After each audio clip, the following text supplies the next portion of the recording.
Dr. Singh, a quick one on the women-led development, wherein we're looking at some tailored retirement plans for women, including higher contribution limits and tax-free growth. We spoke about that as well. But in fact, yesterday's, Honorable President's address to the joint session, considerable portion was dedicated to women-centric development measures and, the policies that have been designed in this direction. Yes, absolutely. I think one thing that we all need to realize is that female labor force participation plays a very important role in economic growth.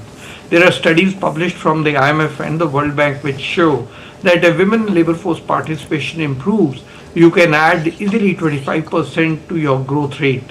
So if you're growing around 8%, you could start growing at 10%. Extremely important.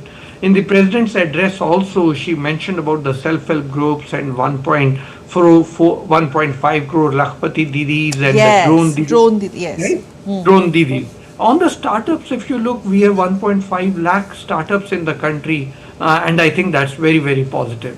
So my own feeling is that in the budget, I'm looking forward to lots of incentives for women. Now, you were talking about continuity. If you look at last year's budget and look at the President's speech, you will find continuity there itself. In the last year's budget, most of the proposals were organized in poor, women, farmers, and youth.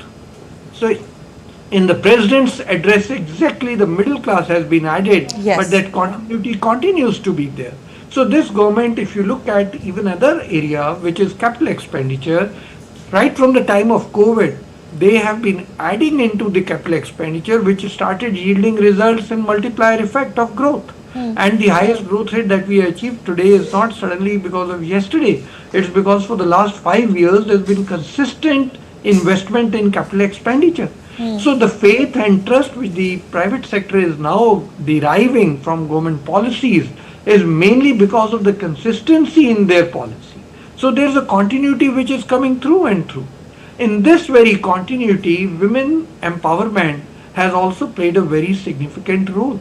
Even in G20, when the meetings were taking place under our presidency, you could find that the fact of women empowerment in the country is playing an important role. Because of this very emphasis on women empowerment, you find that the female labor force participation rate in the country has increased tremendously over the years.